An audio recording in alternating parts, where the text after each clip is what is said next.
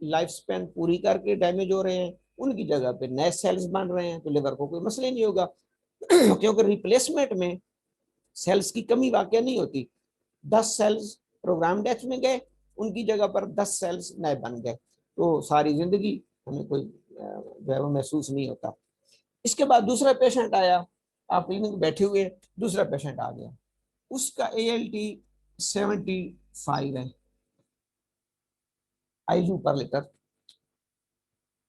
अब आप इस पे रोकेंगे और उसको कहेंगे यार आपके ALT रेज दें, लेकिन आप उसकी बॉडी में घुसकर ये समझ रहे होंगे कि इसके जिगर की प्रोग्राम डेथ के साथ साथ प्रीमेच्योर डेथ भी हो रही है।